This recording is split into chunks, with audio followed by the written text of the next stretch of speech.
نحمدہ ونصلی علی رسولہ الکریم اما بعد فاعوذ باللہ من الشیطان الرجیم بسم اللہ الرحمن الرحیم ان الدین عند اللہ الاسلام۔ عزیز دوستو، اللہ رب العزت کے ہاں پسندیدہ دین، مقبول دین وہ دین اسلام ہے۔ لہٰذا جتنا بھی ممکن ہو تو دین اسلام کے جو بنیادی عقائد ہے اس کی حفاظت کرنا بہت زیادہ ضروری اور لازمی ہے۔ دین اسلام کے انہی اصولوں کے حفاظت کے لیے کئی دن پہلے پنجاب اسمبلی میں تحفظ اسلام بل پیش کیا گیا،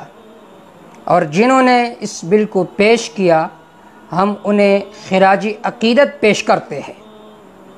اسپیکر پنجاب اسمبلی چودھری پرویز الہی، انہوں نے یہ تاریخی بل پیش کیا ہے اور ہم انہیں خراج عقیدت پیش کرتے ہیں، اور یہ امید رکھتے ہیں کہ یہ جو بل ہے یہ دین اسلام کی حفاظت کے لیے سنگ میل کی حیثیت رکھتی ہے، بشرطے کہ اس بل پر عمل درآمد شروع ہو جائے۔ اسی طرح اس کے ساتھ ساتھ وزیر اعلیٰ پنجاب عثمان بزدار صاحب، حافظ عمار صاحب، انہوں نے بھی بہت زیادہ کاوشیں کی ہے اس بل کے منظور ہونے میں، اور اس کے ساتھ ساتھ برادر مکرم مولانا محمد اعظم طارق شہید رحمہ اللہ کا فرزند ارجمن مولانا محمد معاویہ اعظم صاحب، جنہوں نے بنیادی کردار ادا کیا ہے اور ان لوگوں کا ذہن بنایا ہے کہ اسلام کی حفاظت تبھی ممکن ہے جب مقدس شخصیات کی توہین سے لوگ باز آ جائیں۔ تو اس بل کا خلاصہ اور حاصل یہ ہے کہ جو اسلام کے مقدس شخصیات ہے، جناب رسول اللہ صلی اللہ علیہ وسلم، امہات المؤمنین، آپ صلی اللہ علیہ وسلم کی بیٹیاں، خلفائے راشدین، کوئی زبان بھی اس پر تبرہ نہ کرے۔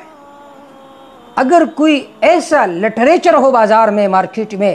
جن میں ان مقدس شخصیات کی توہین ہو تو اس لٹریچر کو ضبط کیا جائے گا،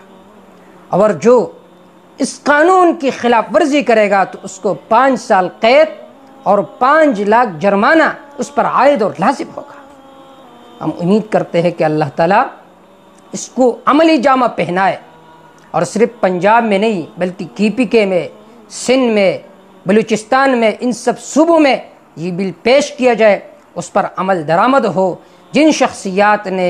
اس بل کے پیش ہونے میں کاوشیں کی ہے، اللہ ان کے مساعی جمیلہ کو قبول و منظور فرمائے۔